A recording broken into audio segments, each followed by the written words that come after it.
last week, Kyler Murray got paid, got his money. The dramatic period that was Arizona's offseason has come to an end with two symbolic events: the return of players to the team's facility and the agreement with Kyler Murray on a massive extension. As far as Steve Keim is concerned, it was never in doubt. The 5-year, $230.5 million deal was only a matter of time. No, not at all, just because I have so much faith in not only Murray's agent, Eric Burkhardt, and being able to get it done with him because I have a long relationship with him. The Cardinals general manager said during a Friday news conference, "But Cliff and I saw Kyler and his parents this offseason, had a great communication with them, felt great about the dialogue, and understood what the expectations were for both sides. Once I was able to get through and be able to focus on the contract, I feel like both sides are pretty happy. Of course, Murray certainly has to be happy. His extension places him $500,000 ahead of Deshaun Watson in terms of total contract value. Murray is now second in the NFL on a per year basis, and although it's not fully guaranteed, it is the type of payday that signifies the Cardinals believe in Murray as the franchise's future. There was a time not too long ago, in fact, when that didn't appear to be entirely true. Murray dug into a disruptive stance centered on being paid like a franchise quarterback, taking his gripes to social media by scrubbing his accounts of Cardinals references and launching a months-long roller coaster of drama that only seemed likely to be resolved when he reported to organized team activities in a show of good faith. Now that is all settled, Murray downplayed any conflict between he and the Cardinals. Never. This is where I want to be. I made that clear, Murray said when asked if he considered a future spent somewhere other than Arizona. More so the bad days. I'm talking about just the negativity of taking the heat throughout social media and all of that stuff. I'm a quiet dude when it comes to social media and stuff like that. Just be able to sit there and take all of the shots and stuff like that. It is what it is. I understood that this is part of the business. I let them take care of what they need to take care of. I love the game of football, and my goal is to win championships. If that is the goal, the Cardinals have taken care of one massive task by securing Murray's services through 2028. These are some tongue twisters: 2022, 2023, 2028. I'm sorry.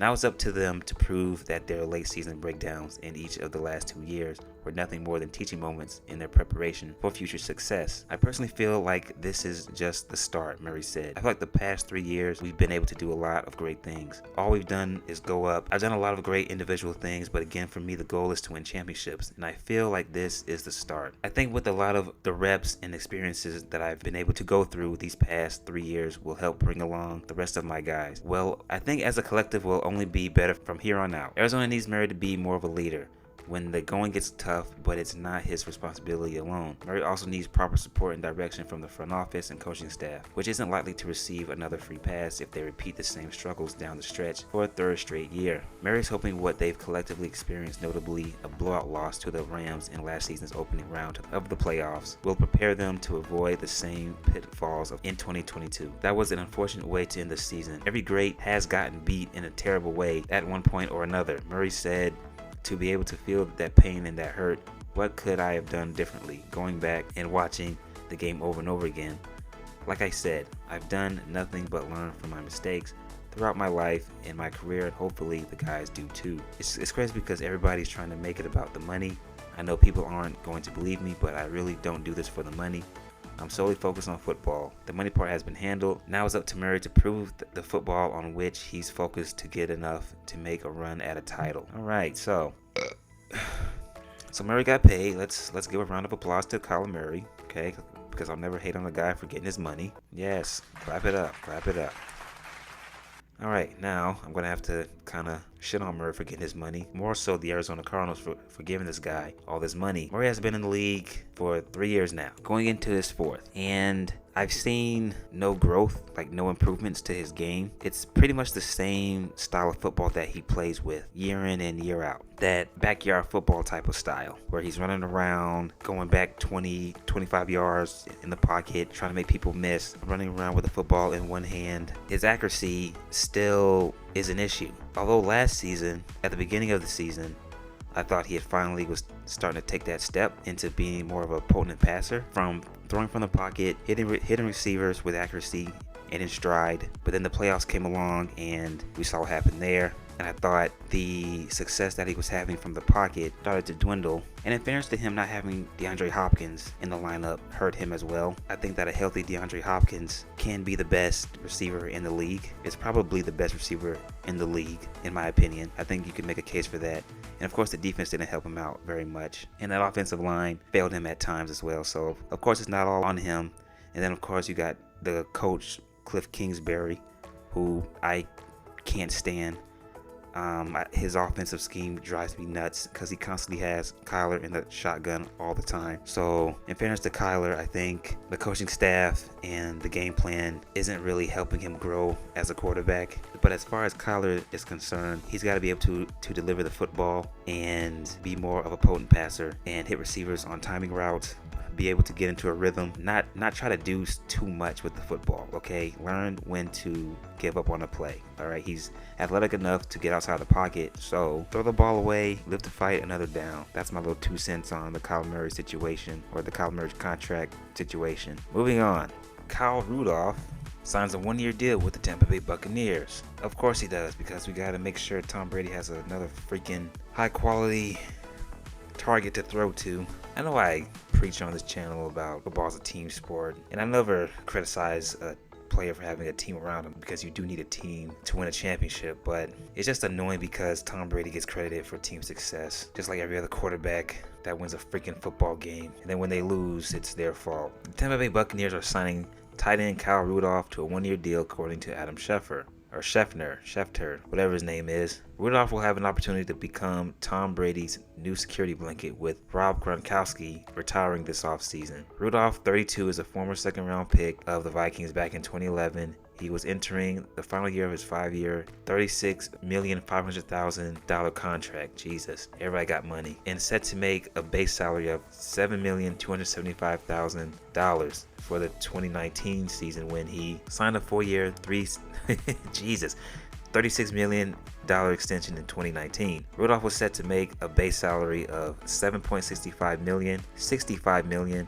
for the 2021 season when the Vikings released him, with a post-June 1st designation. He signed with the Giants on a 2-year, $14 million deal, but was ultimately released back in March. In 2021, Rudolph appeared in 16 games for the Giants and caught 26 passes on 39 targets for 257 yards, receiving and 1 touchdown. So, Kyle Rudolph was part of a bad New York Giant football team, and so now he'll be coming over to Tampa, which is a good football team. I don't think he's not as, I'm not gonna say athletic. I mean, he's pretty athletic, but as far as like when it comes to creating yards after the catch and going up in the air and snagging it over defenders, I think Rob Gronkowski beats him in those categories. But he has a sure-handed target. He's definitely athletic. He can run routes, kind of like a receiver. I think Tom Brady is going to definitely utilize that athleticism up the seams, and I'd expect them to really develop a chemistry between each other as the season goes along. So I don't think Tampa really lost a whole lot at that position, because they gained a pretty good tight end. Yeah, Tampa's still going to be a problem. So moving on. In other news, and this will be the final news of the day, this came out yesterday. Alvin Kamara, court date looming. Saints running back Alvin Kamara faces felony battery charges arising from an incident occurring during the weekend of the Pro Bowl. The situation was bad enough to get the NFL to make quick change displays at the NFL experience during Super Bowl week, with Kamara erased and teammate Cam Jordan becoming the replacement. PFT has reported Kamara is bracing for a 6-week game suspension along with a civil lawsuit. Kamara's case returns to court on August 1st. Jeremy Fowler of ESPN reports that the situation remains under review. The problem for the league is that it typically prefers not to act while criminal charges are pending. The criminal charges against Kamara bearing a plea deal could be pending for a while. The question becomes whether the league office would put Kamara on paid leave pending the resolution